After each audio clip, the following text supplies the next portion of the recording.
ವಿಜಯಪುರ ಪುರಸಭೆಯ ಪಕ್ಕದಲ್ಲಿ ರೋಟರಿ ಶಾಲೆಯ ವಿದ್ಯಾರ್ಥಿಗಳಿಗೆ ಆಟವಾಡಲು ಬಿಟ್ಟುಕೊಟ್ಟಿದ್ದ ಜಾಗದಲ್ಲಿ ಇಂದಿರಾ ಕ್ಯಾಂಟೀನ್ ನಿರ್ಮಾಣ ಮಾಡಲು ಅಡ್ಡವಾಗಿದ್ದ ತಡೆಗೋಡೆಯನ್ನು ಪೊಲೀಸರ ರಕ್ಷಣೆಯಲ್ಲಿ ಜೆಸಿಬಿಗಳ ಮೂಲಕ ಪುರಸಭೆಯವರು ಶುಕ್ರವಾರ ತೆರವುಗೊಳಿಸಿದರು.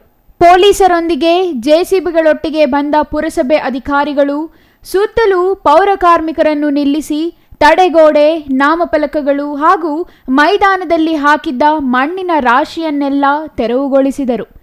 ಈ ವೇಳೆ ರೋಟರಿ ಸಂಸ್ಥೆಯವರು ತೀವ್ರ ವಿರೋಧ ವ್ಯಕ್ತಪಡಿಸಿದರು. ಪುರಸಭೆ ಅಧಿಕಾರಿಗಳ ವಿರುದ್ಧ ಧಿಕ್ಕಾರ ಕೂಗಿದರು.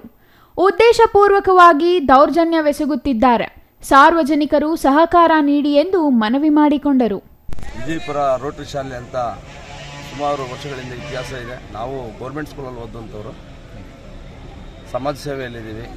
ಈಗಾಗಲೇ ನಾವು ಸರ್ಕಾರಿ ಶಾಲೆಯಲ್ಲಿ ಓದಿದ್ರೂ ಇಲ್ಲಿ ಸ್ವತಂತ್ರ ದಿನಾಚರಣೆ ಆಗ್ಬೋದು, ಗಣರಾಜ್ಯೋತ್ಸವ ಆಗ್ಬೋದು ಇಂಥ ಕಾರ್ಯಕ್ರಮಗಳಾದಾಗ ಏನು ವಿಜಯಪುರ ಒಂದು ಆಟದ ಮೈದಾನ, ದೊಡ್ಡದಂಥ ಆಟದ ಮೈದಾನ ವಿಜಯಪುರಕ್ಕಿದೆ.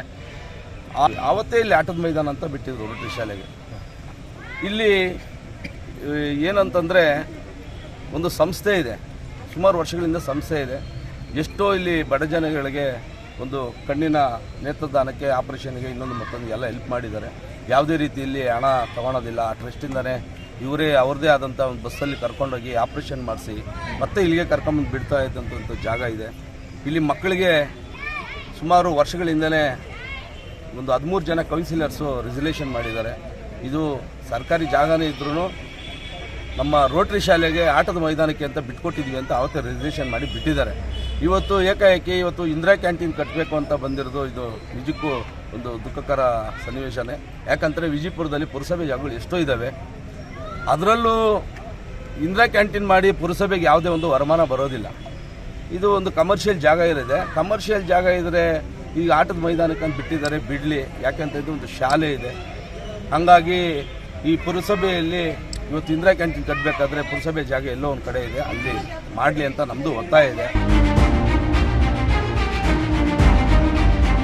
Satish Kumar, CTV news, Vijayapura.